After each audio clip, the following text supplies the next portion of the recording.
যে এক মসজিদে দান বাক্স চুরি হয়েছে। যে চুরি করেছে দান বাক্সের ভেতর একটা চিরকুট লিখে রেখে গিয়েছে। ছেলেটা হলো নিজেই লিখেছে, সে স্কুলের ছাত্র এবং সবার কাছে ক্ষমা চেয়েছে, আমাকে মাফ করে দিয়েন। সে চুরি করছে কেন নিজেই ব্যাখ্যা দিচ্ছে। সে কোনো পেশাজীবী চোর না, অতীতেও কখনো চুরি করে নাই, কিন্তু তার মা অনেক অসুস্থ, চিকিৎসা দরকার, তার হাতে কোনো পয়সা নাই, পয়সার ব্যবস্থা হচ্ছে না, শুধুমাত্র নিজের মায়ের খাতিরে কোন জায়গা থেকে চুরি করবে, মসজিদের বাক্স থেকে চুরি করলো, আর সবার কাছে ক্ষমা চাচ্ছে, আমার হকটা আপনারা মাফ করে দিয়েন। তো সত্য মিথ্যা আল্লাহ ভালো জানেন, কিন্তু অনেক সময় এমন হতে পারে অভাবের তাড়নায় মানুষ 2 নম্বর পথে পা বাড়াচ্ছে। তো পেটের ক্ষুধার ক্ষেত্রে যেমন হালাল না পেলে মানুষ হারামে যায়, লজ্জাস্থানের ক্ষুধার ক্ষেত্রেও এই একই কাণ্ড ঘটে। এখন এমন এক জামানায় আমরা এসেছি, সন্তান বিয়ে করতে চায়, বাপ মা বিয়ে দিতে চায় না। কেমন হয় নাকি হয় না? আরে হয় নাকি হয় না? সন্তান কেন বিয়ে করতে চায়? সব তো আর বাবা মাকে খুলে বলতে পারবে না, এটা সম্ভব না, কিন্তু সন্তান বিয়ে করতে চাওয়ার মানেই হলো তার দিলে কম হলেও আল্লাহর ভয় আছে। আল্লাহর ভয় না থাকলে তার তো দরকারই নাই বাবাকে গিয়ে কথা বলার। এটা বলার মানেই হলো সে বুঝতে পারছে যে আমি নিজেকে হয়তো কন্ট্রোল করতে পারবো না, আমি হয়তো অন্য পথে পা বাড়াবো।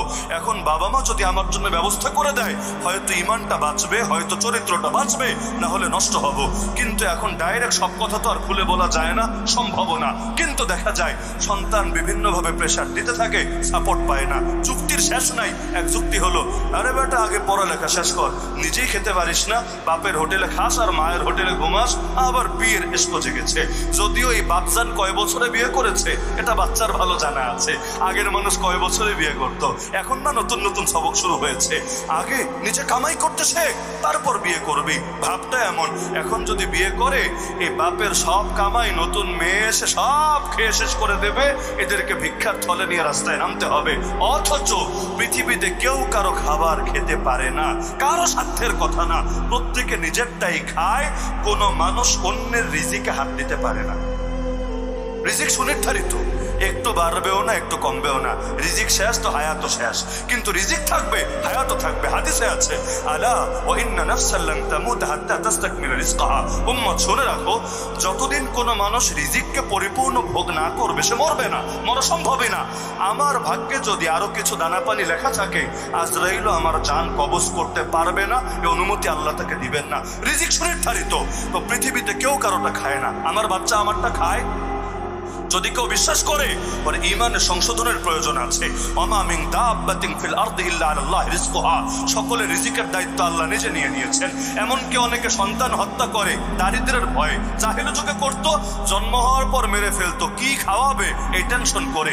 এই যুগে করে ভ্রূণ হত্যা। ভ্রূণ চিন্তা হলো দুইটা, এক নম্বরে এত বাচ্চা হলে কি খাওয়াবে, মানে খাওয়ানোর মালিক তো সে, বাচ্চা বেশি হলে খাওয়াবে কোত্থেকে। আর 2 নম্বর চিন্তা হলো সংসার ছোট হলে নাকি সেটাকে সুখী সংসার বলে। আমার পুরো হাসি আসে। সংসার যদি ছোট হয় মানে 2 বাচ্চা আর বাপ মা, অথবা 1 বাচ্চা আর বাপ মা, এইটাকে নাকি সুখের সংসার বলে। তাহলে মুরব্বীরা যারা আছে, কারো মনে হয় জীবনে সুখ ছিল না? সব সুখ বুঝি এই যুগের খালি সোল্টো আর বল্টো জীবনে এসেছে। মুরব্বীদেরকে জিজ্ঞাসা করেন বাচ্চা কয়টা, বলবে হুজুর বেশি না 7টা, কেউ বলবে 10টা, কেউ বলবে 11টা, কেউ বলবে 14টা, এমন জবাব আছে। স্ত্রী কয়টা, হুজুর স্ত্রী একটাই, বাচ্চা আলহামদুলিল্লাহ 10টা। কি বলে না, কে বলে না? তাদের জীবনে কোনো সুখ ছিল না, সব সুখ এত বছর ঘুম ছিল, আয়না ঘরে লুকানো ছিল। নতুন করে সোল্টো আর বল্টোর মধ্যে সুখ আসতে শুরু করেছে। অথচ আগের যুগে পুরো সংসার করতে করতে বুড়ি হয়ে গেল, জিন্দেগি তো জামাইয়ের নামও আনে নাই মুখে, নাম ধরেও ডাকে নাই, এমনকি আপনির নিচে কোনো শব্দও বলে নাই। আর এখন তো মাশাআল্লাহ তুমি দিয়ে শুরু হয়, ঝগড়া লাগলে তুইতে চলে যায়। আবার বিচার দেয় হুজুর, মাঝে মধ্যে হাতও তুলে ফেলে। কি করবো বলেন, রাগের মাথায় বউ ধইরা চর মাইরা দেয়, ঘুষি মাইরা দেয়, কি এক অবস্থা। তাও তো এক ভালো ছিল, পত্র পত্রিকায় দেখা লাগে জামাই বেচারা ঘুমিয়েছে, হঠাৎ করে দেখে রক্ত বের হচ্ছে। কি রে জিনিস গেল কোথায়? স্ত্রী নাকি বটি দিয়ে, ছুরি দিয়ে, ব্লেড দিয়ে তার জীবনের পুরুষের পৌরুষের প্রতীকে কেটে নিয়ে যাচ্ছে। এমন খবর মাঝে মধ্যে পত্র পত্রিকায় উঠে আসছে। সাহস কত বড় বেড়ে যাচ্ছে, নাউযুবিল্লাহি মিন যালিক। ঘরে ঘরে পরকীয়া হচ্ছে, 2 বাচ্চা রেখে 3 বাচ্চা রেখে পর্যন্ত ভাগছে। এটার নাম সুখ? আরে সুখের মালিক আল্লাহ। আল্লাহ সুখ না দিলে পৃথিবীর কেউ তোমার সুখ এনে দিতে পারবে। তো সন্তান বেশি হলে সুখ নাই, কম হলে সুখ, কে শিখিয়েছে? এই একটা সন্তান নিলা, দুইটা সন্তান নিলা, বড় হয়ে মাদকাসক্ত হলো, বড় হয়ে গুন্ডা হলো, বড় হয়ে সন্ত্রাসী হলো, বা তখন সুখমনে আসমান ফুটা হয়ে চুয়ে চুয়ে পড়বে তোমার উপর। সুখের মালিক কে? আরে মালিক কে? কেউ কারোটা খায় না, খেতে পারে না। কোরআন বলছে লা তাকতুলু আওলাদাকুম খাশিয়াতা ইমলাক নাহনু নারযুকুহুম ওয়া ইয়াকুম। সন্তানদেরকে দারিদ্র্যের ভয়ে মেরে ফেলো না, আমি আগে ওদেরকে রিজিক দিব এবং তোমাদেরকেও রিজিক দিব। আগে দিবে সন্তানকে, পরে দিবে বাপ মাকে। মানে কি? তোমাদের রিজিকে বরকত আসবে এই বাচ্চাদের ওসিলাতে। এজন্য জিহাদের ময়দানে নবী যখন দোয়া করতেন, নবী বলতেন তোমাদের মধ্যে যারা দুর্বল, যারা অসহায়, যারা অসুস্থ, এদেরকে খুঁজে খুঁজে আমার কাছে নিয়ে আসো। ইবহুনি আদ-দুআফা। কেন? ওদেরকে নিয়ে দোয়া করতে হবে। দোয়া করলে কি হবে? ইন্নামা তুনসারুনা ওয়া তুরযাকুনা বিদুআফাইকুম। এই দুর্বলদের ওসিলায় রবের নুসরত নেমে আসে, রবের রিজিক নেমে আসে। আমাদের উস্তাদ বলতেন মাদ্রাসায় নিয়মিত যে তোমরা যারা পয়সা দিয়ে পড়ো, প্রতিটা মাদ্রাসায় সাধারণত কওমি মাদ্রাসা যেগুলো আছে, প্রাইভেট না পাবলিক মাদ্রাসা, সেখানে দুই রকম ছাত্র থাকে। কিছু ছাত্র হলো পয়সা দিয়ে পড়ে, কিছু ছাত্র হলো গরিব দুঃখী অসহায়, তারা পয়সা দিয়ে পড়তে পারে না, বরঞ্চ মাদ্রাসার লিল্লা ফান্ড থেকে এবং সেই পুয়ার ফান্ড থেকে তাদের ব্যয় নির্বাহ করা হয়ে থাকে। যদি সিস্টেম কারো না জানা থাকে, বাহুবলে যে কোনো মাদ্রাসা গিয়ে খোঁজ নিল এই সিস্টেম জানতে পারবে। তো এখন আমাদেরকে বলতেন তোমরা যারা পয়সা দিয়ে পড়ো, ভাববা না মাদ্রাসার উন্নয়ন হচ্ছে তোমাদের পয়সার কারণে। আসলে মাদ্রাসার উন্নয়ন হচ্ছে মাদ্রাসার মেহমানদের কারণে। মেহমান কারা? এই যে যারা ইতিম, যারা মিসকিন, যারা অসহায়, যাদের জন্য বাহির থেকে ডোনেশন আসে, মূলত তাদের দ্বারা। কেন? কারণ তাদের বরকতেই যে নুসরত আসে, তাদের বরকতেই যে রিজিক আসে, এটা আল্লাহ রাসূল জানিয়েছেন বিশুদ্ধ হাদিসের মধ্যে। তো এখন সন্তান যখন হবে সে তার রিজিক নিয়ে আসবে, বউ যখন ঘরে আসবে সে তার রিজিক নিয়ে আসবে। বাপ মা যদি খালি এই পেট ভরা নিয়ে চিন্তা করে, পেটের ক্ষুধা নিয়ে ফিকির করে, আর সন্তানের লজ্জাস্থানের ক্ষুধা নিয়ে ফিকির না করে, সন্তান ঘরে ঘরে নষ্ট হতেই থাকবে আর হতেই থাকবে। বয়স হয়ে যায় 27-28, বাপরে বলে বাপ বিয়ে করবো, আর আগে নিজের পায়ে খাড়া তারপর বিয়ে করিস। বলতে তো আর পারে না, আব্বা নিজের পায়ে খাড়াতে গিয়ে কতজনের পায়ে শুয়ে পড়ছে এটা তো তুমি টেরই পাবা না।